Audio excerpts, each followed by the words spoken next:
When people hear the words, the curse of the pharaoh, one story almost always comes to mind: the discovery of Tutankhamun's tomb. For more than a century, people have argued over the same unsettling question. Did those who entered the tomb awaken something they never should have disturbed? Or did a series of tragic coincidences slowly transform into one of history's greatest legends? The truth is far more fascinating than a simple ghost story. It begins long before the first archaeologist brushed sand away from a hidden staircase. For thousands of years, Egypt's Valley of the Kings remained a silent city of the dead. The cliffs concealed dozens of royal tombs, carved directly into stone, each one designed to protect a king on his journey into eternity. Most of them had been robbed centuries earlier. Gold disappeared, jewels vanished, statues were smashed. By the early 20th century, many archaeologists believed there was nothing important left to find. One man refused to believe that. His name was Howard Carter. He had spent years studying ancient Egypt and had become convinced that one royal tomb was still missing: the tomb of a little-known king named Tutankhamun. Tutankhamun himself had never been considered one of Egypt's greatest rulers. He became king when he was still a child, ruled for less than a decade, and died before reaching adulthood. Compared to legendary pharaohs like Ramesses II or Hatshepsut, he seemed almost insignificant. Yet Carter believed that because Tutankhamun died young and unexpectedly, his tomb might have escaped the attention of ancient grave robbers. The idea sounded increasingly unrealistic. Season after season, Carter searched without success. Money was running out. Even his financial backer, Lord Carnarvon, was beginning to lose patience. After years of disappointment, Carnarvon reportedly told Carter he would fund only one final excavation season. It was a last chance.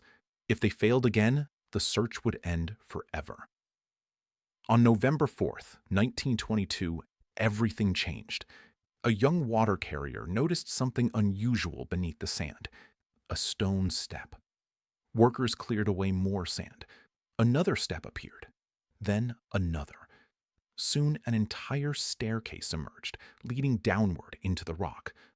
At the bottom stood a sealed doorway. The seal carried the royal markings of Tutankhamun. Carter immediately realized what this could mean. He sent a telegram to Lord Carnarvon in England with a short but unforgettable message: "At last have made wonderful discovery in Valley." Carnarvon hurried to Egypt with his daughter, Lady Evelyn Herbert. Weeks later, the sealed doorway was finally opened. Behind it lay another blocked passage.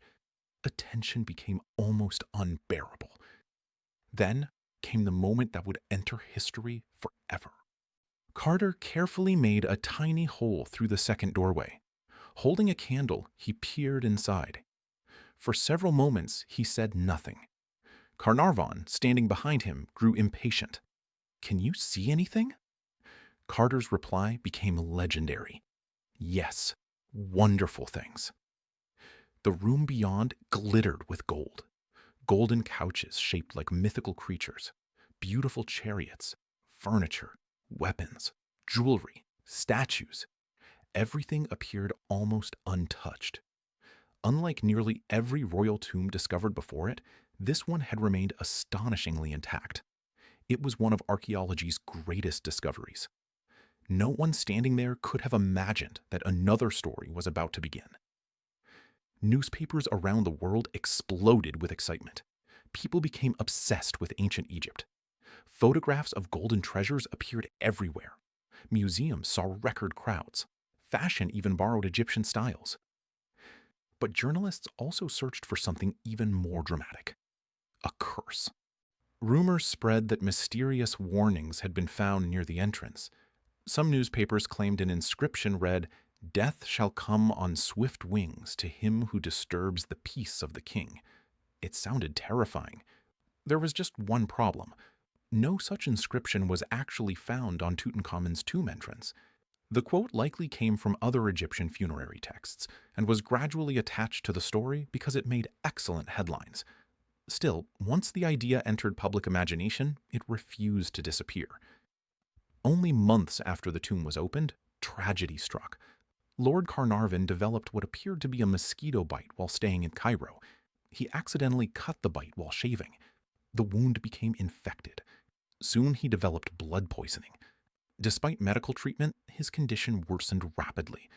On April 5th, 1923, he died. He was only 56. Almost immediately, newspapers declared that the curse had claimed its first victim. Then strange details began appearing. Some reports claimed that at the exact moment Carnarvon died, all the lights in Cairo suddenly went out. Others insisted his favorite dog in England howled once before collapsing dead. These stories spread across newspapers around the world. Whether they actually happened exactly as described remains highly debated, but they helped transform a medical death into something supernatural. The curse suddenly felt real. As years passed, every unusual death connected with the excavation attracted attention. George J. Gould visited the tomb.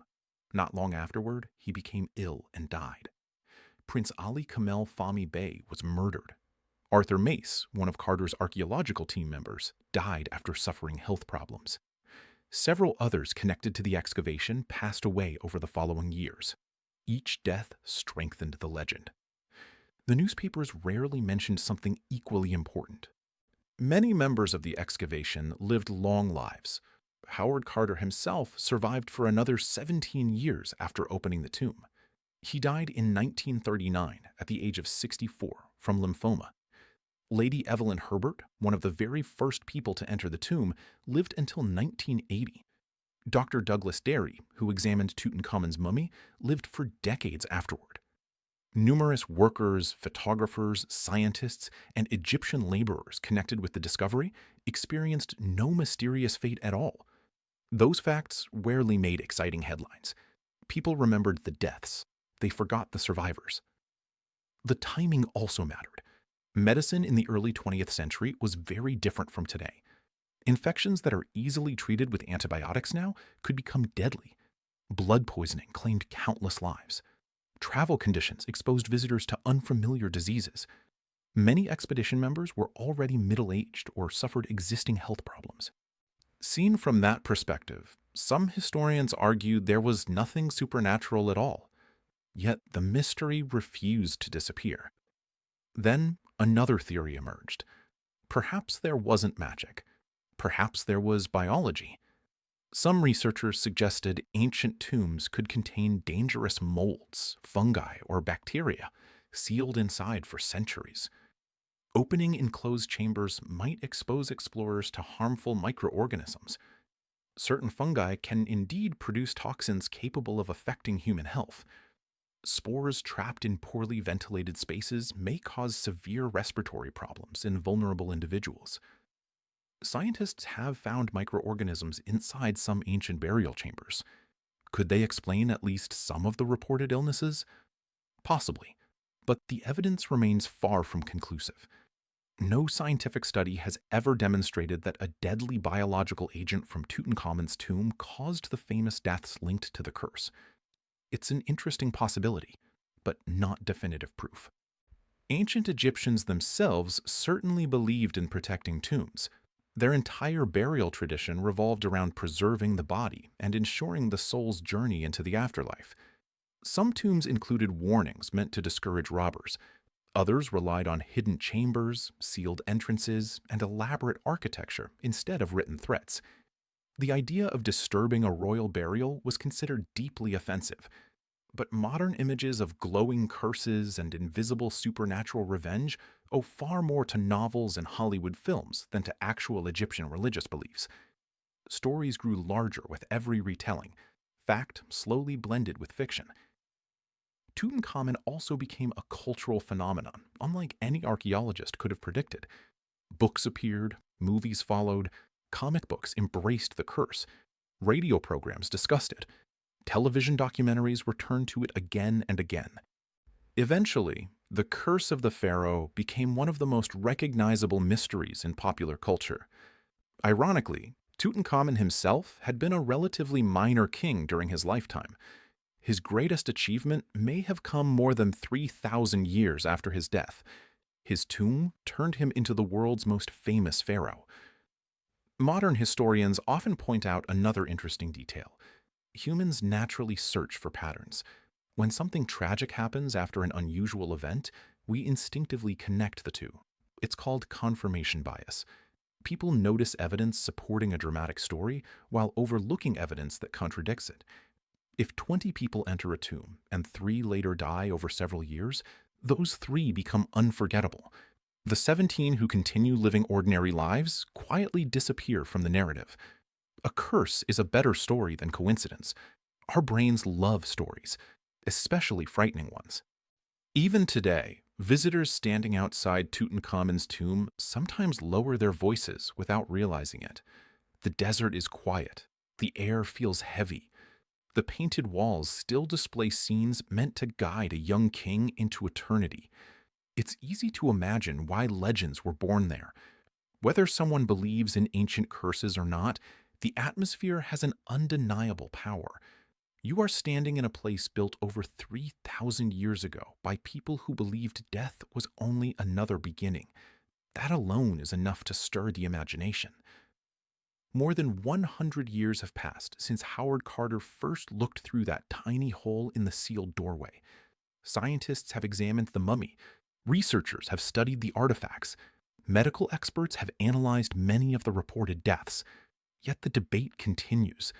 Some remain convinced that something beyond science surrounded the discovery. Others see nothing more than coincidence, amplified by sensational journalism. Neither side has completely silenced the other. Perhaps that is why the story still captivates millions, because it lives in the space between evidence and belief, between history and folklore, between what can be proven and what people desperately want to be true. Maybe there was never a supernatural curse hidden inside Tutankhamun's tomb. Maybe the real curse was something much more powerful, a story so unforgettable that once it was opened, it could never be sealed again.